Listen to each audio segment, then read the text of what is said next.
But I just want to say something about ultimately what these federal dollars mean. And I know they do translate into jobs and economic redevelopment, but I tend to see faces when I see these dollars being spent. I don't see statistics. I see a mom. And you know one thing I've learned after becoming a mom some 22 years ago? We're all alike. We all want the exact same thing. We want our children to be safe and healthy. We want to live in a place where we go home at the end of the day. They can go out and play, and you don't have to worry about them. All moms want the same thing. We all want our kids to go to good schools. We all want them to become well educated.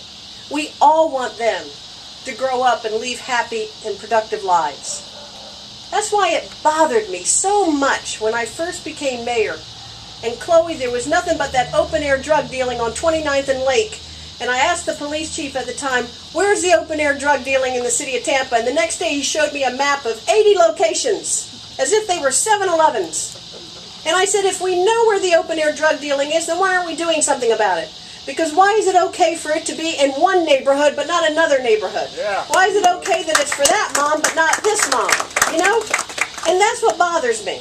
Because sometimes we say in a community, this is okay in that neighborhood, but it's not okay in that neighborhood. So it's okay for a mom in one neighborhood to feel that their kids are safe and secure, but it's not okay in another neighborhood where they can't even find an affordable, decent place where they can raise their families. And we've tried to address that in my time as mayor, because every neighborhood should be treated the same. And you know, when you have women, anyone who has served this country as a veteran, then I think it's our duty to make sure that they have the basic necessities taken care of for the rest of their lives. And we don't do a good enough job of that.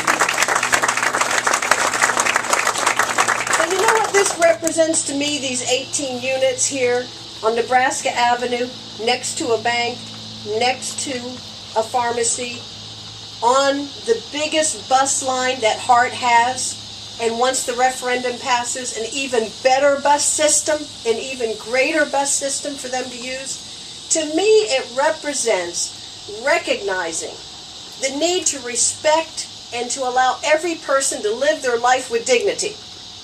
And that's at the core of all this. So you know what? You can call it NSB 120, whatever. You can talk about statistics, you can talk, but it's about the face of a mom who wants, at the end of the day, after working hard at a job, wants to be able to come home, let her kids go out and play in the neighborhood, in the courtyard, and cook dinner, and look out, and they're safe. And that's when you take the big government program and reduce it to what it's really all about. That, Mr. Deputy Secretary, is why Tampa is the greatest city in the United States, because that's our value. That's the value we hold dear. Thank you, everyone, for making it happen.